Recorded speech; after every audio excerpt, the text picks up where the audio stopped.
so पोकोले चाहिँ पोको F1 धेरै अगाडि लन्च गर्दाखेरि चाहिँ हुन्छ नि प्राइस टु पर्फर्मेन्स रेसियो एकदमै दामी भएको कारणले गर्दाखेरि चाहिँ एकदमै पपुलर भएको थियो हैन र त्यसको अब धेरै ग्याप पछि चाहिँ पोको F1 को ट्रु सक्सेसर भनेर चाहिँ पोको X3 Pro लाई मानिएको छ हैन र यो चाहिँ नेपालमा अब 1 महिना अगाडि जस्तो अगाडि चाहिँ लन्च गरेको थियो र यसको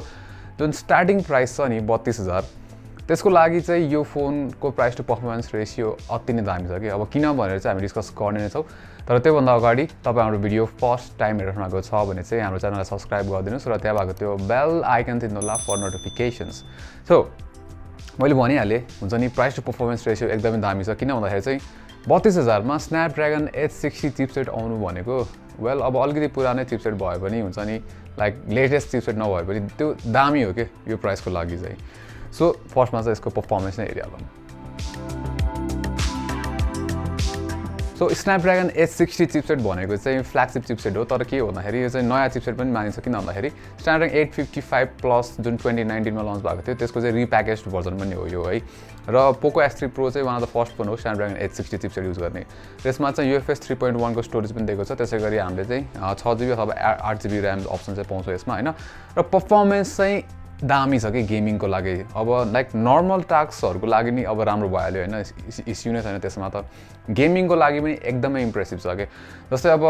तपाईले जुन PUBG मोबाइल हुन्छ नि म्याक्स्ड आउट सेटिङ्स जस्तोमा खेल्न सक्नुहुन्छ जस्तै हुन्छ नि HDR त्यसैगरी एक्सट्रिम FPS सेटिङ्समा र कन्सिस्टेन्सी एकदमै राम्रो छ फ्रेम रेटको हैन एकदमै स्मुथ चल्छ त्यस्तो ल्याग्सहरू इस्युजहरू केही पनि छैन प्लस हुन्छ नि हिटिङ इस्यु पनि छैन के लाइक यसमा लिक्विड कुलिङ भनेर त्यस्तो केही पनि दिएको छैन त्यही पनि डिभाइस अब अलिकति वार्म त हुन्छ गेम खेल्दाखेरि तर चिन्ता गर्नुपर्ने हिटिङ इस्यु छैन किन भन्दाखेरि डिभाइस चाहिँ 48 भन्दा चाहिँ माथि गएको चाहिँ मैले नोटिस गरिनँ है 1 घण्टा जस्तो गेम खेल्दाखेरि त्यसैगरी कल अफ ड्युटी पनि तपाईँले खेल्न सक्नुहुन्छ मजाले म्याक्स FPS सेटिङसम्म हैन हाइएस्ट ग्राफिक्स पोसिबलमा र गेम प्ले राम्रो छ स्मुथ छ हुन्छ नि लाइक PUBG भन्दा चाहिँ अलिकति स्लाइटली कहिलेकाहीँ फ्रेम ड्रप्स अलिकति बढी देखिन सक्छ यसमा हैन तर ओभरअल गेमिङको लागि चाहिँ यो फोन प्राइसको लागि अनबिटेबल नै छ एकदमै दामी छ पर्फर्मेन्स अब नेक्स्ट कुरा गरौँ यसको डिस्प्लेको बारेमा सो यसपालि चाहिँ अब 120 हर्ट्ज डिस्प्ले हो हैन plus 240 hertz touch sampling rate भनेको छ त्यसैगरी एमोलेड डिस्प्ले चाहिँ हैन तर है सो त्यो चाहिँ अलिकति अब कम्प्रोमाइज चाहिँ छ है सो तपाईँले हाई रिफ्रेस रेट पाइराख्नु भएको छ तर एमोलेड चाहिँ पाइरहेको छैन सो अब LCD स्क्रिन भएको कारणले गर्दाखेरि कलर्सहरू त्यति अट्र्याक्टिभ हुँदैन यसको हैन तर ठिकै छ लाइक युट्युब भिडियोहरू हेर्नको लागि राम्रो नै छ हैन ब्राइटनेस चाहिँ अब त्यति इम्प्रेसिभ छैन LCD स्क्रिन भएको कारणले गर्दाखेरि लाइक आउटडोर्समा अलिकति बेटर हुनसक्छ जस्तो लाग्यो मलाई हैन त्यसपछि अब जुन हाई रिफ्रेस रेटको इम्प्लिमेन्टेसन छ त्यो चाहिँ कस्तो छ भन्दाखेरि तपाईँले स्क्रिन चाहिँ हाई अथवा 60 मा राख्न सक्नुहुन्छ र हाईमा चाहिँ धेरै जस्तो 120 हर्ज नै बसिरहेको हुन्छ है इभन केही नचलाउँदाखेरि स्क्रिन 120 हर्ज नै हुन्छ तर कुनै एपहरू जस्तै भिडियो प्ले गर्ने एपहरू युट्युब हैन त्यसैगरी तपाईँले गेमहरू खेल्दाखेरि चाहिँ 60 हर्जमा ड्रप हुन्छ है त्यो भइहाल्यो त्यसैगरी मलाई चाहिँ के लाग्यो भन्दाखेरि जुन इम्प्लिमेन्टेसन छ नि त्यो चाहिँ त्यति इम्प्रेसिभ छैन र त्यो चाहिँ किन भन्दाखेरि 120 हर्जमा राख्दाखेरि चाहिँ कहिलेकाहीँ हामीले होस्टिङ इस्युजहरू पाउन सक्छौँ हैन र कहिलेकाहीँ चाहिँ माइक्रो स्टटर्सहरू देखिन सक्छ कि नोटिफिकेसन ड्रप डाउन सेटहरू ड्रप डाउन गर्दाखेरि है र त्यसको चाहिँ र अर्को चाहिँ के छ भन्दाखेरि जुन पिक्सलको रेस्पोन्स टाइम छ नि त्यो पनि त्यति इम्प्रेसिभ छैन कि like 240 hertz touch sampling rate भनेको छ तर मलाई रेस्पोन्स रेट चाहिँ त्यति इम्प्रेसिभ चाहिँ लागेन यसको अब डिजाइनको केसमा चाहिँ पोको X3 NFC बाट खासै धेरै चेन्जेसहरू केही पनि छैन है सेम डिजाइन नै हो पछाडिपट्टि चाहिँ जुन अलिकति लाइक यो डिजाइन चाहिँ हल्का प्रिमियम जस्तो लाग्छ हैन तर सिमिलर डिजाइन हो प्लास्टिक ब्याकिङ युज गर्छ अहिले हैन र अगाडिपट्टि चाहिँ यो होल पन्च दिएको छ हैन मिनिमल नै छ होल पन्च है त्यसैगरी साइड माउन्टेड फिंगरप्रिन्ट सेन्सर हो मजाले काम गर्छ एकदम फास्ट छ कन्सिस्टेन्ट छ त्यसैगरी के छ भन्दाखेरि यसमा चाहिँ डुअल स्पिकर सेटअप हो के सो तलपट्टि एउटा स्पिकर भयो त्यसपछि सेकेन्डरी चाहिँ यहाँ छ हैन र स्पिकर क्वालिटी चाहिँ राम्रै छ लाइक त्यस्तो इम्प्रेसिभ छैन हैन तर लाइक लाउडनेस ठिकै छ हाई त्यति राम्रो हुन्न तर एभरेजमा राम्रै भन्नुपर्छ स्पिकर हैन त्यसैगरी अब यो चाहिँ फ्ल्याट बस्दैन है यसको यो क्यामेरा बम्पले गर्दाखेरि अलिकति वोबल चाहिँ हुन्छ यो फ्ल्याट डेस्कमा राख्दाखेरि चाहिँ त्यसैगरी यसमा चाहिँ हामीले IP53 रेटिङ पाउँछौँ हैन तर त्यही हो अब लाइक IP68 जस्तो चाहिँ राम्रो चाहिँ हुन्न तर स्टिल यति भनेको नि यो प्राइसको लागि चाहिँ इट्स गुड अब क्यामेराको कुरा गर्ने हो भने चाहिँ पछाडिपट्टि क्वाड क्यामेरा सेटअप हो जुन चाहिँ हामीले NFC पोको X3 को भर्जनमा पनि पाउँथ्यो हैन तर यसपालि चाहिँ के छ भन्दाखेरि X3 NFC मा चाहिँ हामीले 64 मेगापिक्सलको मेन सेन्सर छ भने यसपालि चाहिँ यसमा चाहिँ 48 मेगापिक्सलको मात्र दिएको छ IMX 582 सेन्सर सोनीको त्यसैगरी अल्ट्रावाइड एंगल पनि 13 मेगापिक्सलबाट चाहिँ 8 मेगापिक्सलमा झार्दिएको छ यसमा हैन त्यसपछि अर्को भनेको चाहिँ 2 मेगापिक्सलको चाहिँ म्याक्रो र डेप्थ सेन्सर पाउँछौँ त्यसैगरी अगाडिपट्टि चाहिँ 20 मेगापिक्सलको चाहिँ सेल्फी क्यामेरा दिएको छ अब डे लाइटमा जुन जुन मेन क्यामेरा छ त्यसको इमेज क्वालिटीको बारेमा कुरा गर्ने हो भने चाहिँ बाई डिफल्ट 12 मेगापिक्सलको फोटोजहरू निकाल्छ हैन र डिटेल राम्रै छ है एभरेज नै छ तर त्यस्तो इम्प्रेसिभ पनि छैन अब नोइज पनि हामीले हल्का नोटिस चाहिँ गर्न सक्छौँ हैन डे लाइट फोटोजहरूमा तर लाइक त्यस्तो नोटिसेबल पनि छैन त्यसैगरी कलर कन्ट्रास्टहरू राम्रै छ र डाइनामिक रेन्ज पनि वाइड नै छ नेक्स्ट हामीले अल्ट्रा वाइड जुन छ त्यसमा नि डिटेल्सहरू राम्रै पाउँछौँ है लाइक 8 मेगापिक्सल भयो भने डिटेल्सहरू राम्रै छ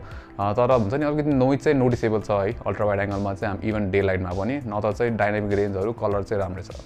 अब पोर्ट्रेट फोटोजहरूमा चाहिँ सब्जेक्ट सेपरेसन र ब्याकग्राउन्ड ब्लर राम्रो देखिन्छ है तर एचडिआर जुन हाई डाइनामिक रेन्ज सिचुएसन छ त्यसमा चाहिँ पछाडि हाइलाइट्सहरू चाहिँ अलिक ब्लोन आउट देखिन सक्छ त्यसै गरी 2 मेगापिक्सलको म्याक्रो सेन्सर भएको कारणले गर्दाखेरि चाहिँ डिटेल हुन्छ नि त्यति राम्रो छैन सार्पनेस पनि छैन फोटोजहरूमा सो त्यही हो म्याक्रो फोटोजहरू चाहिँ इम्प्रेसिभ छैन अब लो लाइटमा चाहिँ पोको X3 प्रोले चाहिँ हुन्छ नि ठिकै छ फोटोजहरू हैन डिटेल त्यति राम्रो छैन अलिक सफ्ट देखिन्छ तर कलर कन्ट्रास्ट एक्सपोजरहरू चाहिँ राम्रो नै हुन्छ ब्यालेन्स देखिन्छ त्यसै गरी नाइट मोड युज गर्दाखेरि पनि हामीले एकदमै धेरै इम्प्रुभमेन्टहरू चाहिँ देख्दैनौँ हैन डिटेल चाहिँ अलिकति बेसी दिन्छ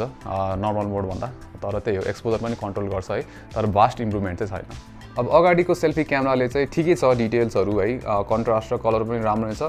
प्लस पोर्ट्रेट सेल्फिजहरू पनि एक्सेप्टेबल नै छ जस ब्याकग्राउन्ड ब्लर र जुन कटआउट चाहिँ पर्फेक्ट नभए पनि राम्रो देखिन्छ अब भिडियोजहरूको कुरा गर्दाखेरि चाहिँ मेन क्यामेराबाट चाहिँ 4K 30 सम्म किन्न सक्छौँ हैन भिडियोहरू र 4K मा चाहिँ बिट रेट हुन्छ नि त्यति राम्रो छैन बिट रेट लाइक हामीले हल्का डे लाइट पनि अलिक नोइजहरू चाहिँ नोटिस गर्न सक्छौँ तर सार्पनेस र जुन ओभरअल डिटेल छ त्यो चाहिँ राम्रै छ प्लस प्यानहरू पनि स्मुथ नै देखिन्छ हैन जुन EIS छ त्यसले राम्रै काम गर्छ स्टेबलाइजर पनि इट इज गुड र डाइनामिक रेन्ज पनि वाइड नै छ अब 1080p मा जाँदाखेरि चाहिँ हामीले डिटेलहरू अलि लो नै पाउँछौँ हैन त्यति राम्रो देखिन्न लाइक फुटेज इम्प्रेसिभ हुन्न सार्पनेस त्यति राम्रो हुन्न तर कलर कन्ट्रास्ट र जुन डाइनामिक रेन्ज छ त्यो चाहिँ राम्रो छ त्यसै गरी ब्याट्री चाहिँ पोको X3 प्रोमा 5160 mAh को ब्याट्री दिएको छ त्यो भनेको तपाईँले एक दिन चाहिँ मजाले चलाउन सक्नुहुन्छ है यसको एन्ड्युरेन्स चाहिँ राम्रै छ एभरेजमा 7 देखि 8 घण्टा भनौँ न तपाईँले एभरेज युज गर्दाखेरि स्क्रिन अन टाइम चाहिँ त्यस्तो दिन्छ हैन त्यसपछि यसको जुन फास्ट चार्जिङ छ त्यो चाहिँ 33 वाट फास्ट चार्जिङ हो र यसको चाहिँ के छ भन्दाखेरि 0 देखि 100 फुल चार्ज हुन चाहिँ त्यस्तै 70 मिनट जस्तो लाग्छ सो ठिकै छ फास्ट चार्जिङमा नि त्यसै गरी X3 प्रोमा चाहिँ एन्ड्रोइड 11 र MIUI को 12.5 भर्जन पाएको छौँ हामीले हैन र अब सफ्टवेयर एक्सपिरियन्स मैले धेरै पनि अब अरू रिभ्यूहरूमा पनि भनिसकेँ Xiaomi को फोन्सहरूमा हैन लाइक म त्यतिको इम्प्रेसिभ लाग्दैन MIUI तर अहिले चाहिँ जस एक्सपिरियन्स चाहिँ राम्रो छ अब सफ्टवेयर इस्युजहरू खासै धेरै छैन हैन र एड्स पनि मैले खासै त्यस्तो धेरै चाहिँ नोटिस गरिदिनँ यसमा त्यसै गरी के छ भन्दाखेरि अब कन्ट्रोल सेन्टर भनेर चाहिँ नयाँ स्टाइलको दिएको छ स्प्लिट डिजाइन जुन आइफोन स्टाइलको छ त्यो चाहिँ मलाई त्यति इम्प्रेसिभ लाग्दैन मलाई चाहिँ नर्मल वालै राम्रो लाग्छ त्यसै गरी तपाईँले अब अरू फिचर्सहरू भनेको चाहिँ यसमा अब raise to wake double tap to wake हैन त्यस्तै फिचर्सहरू चाहिँ पाउन सक्नुहुन्छ जस ठिकै छ सफ्टवेयर एक्सपिरियन्स पनि सो पोको X3 प्रो चाहिँ लाइक कसलाई ठिक छ भन्दाखेरि तपाईँलाई चाहिँ हुन्छ नि हाई रिफ्रेस रेट भएको एकदमै दामी गेमिङ फोन लाइक बजेटमा भनौँ न मिड रेन्ज बजेटमा चाहिरहेको छ भने चाहिँ बेस्ट फोन हैन स्न्यापड्रागन 860 एकदमै राम्रो गेमिङ पर्फर्मेन्स लाइक हिटिङ इस्युजहरू पनि छैन सो तपाईँलाई गेमिङको लागि हुन्छ नि लाइक मिड रेन्ज बजेटमा चाहिँ दामी फोन चाहिरहेको छ भने चाहिँ यो लिँदा हुन्छ अलिकति कम्प्रोमाइज भनेको चाहिँ तपाईँले डिस्प्लेमा एमुलेट डिस्प्ले छैन हैन सो त्यो चाहिँ गर्नुमा अलिकति कम्प्रोमाइज हुन्छ प्लस क्यामेरा पनि त्यस्तो इम्प्रेसिभ छैन हैन नत्र जस ओभरअल एकदमै दामी गेमिङ फोन पोको X3 प्रो सो यो भिडियोमा चाहिँ यति नै राम्रो लागेमा लाइक गर्नु होला र सेयर पनि गरिदिनुहोस् हाम्रो भिडियो र यस्तै कन्टेन्ट्सहरूको लागि चाहिँ हाम्रो च्यानललाई सब्स्क्राइब गर्नुहोस् सब्स्क्राइब बटन थिएन लास्टै सजिलो छ र त्यहाँ भएको त्यो बेल आइकन थिएन होला फर नोटिफिकेसन्स अनि नेक्स्ट टाइम नमस्ते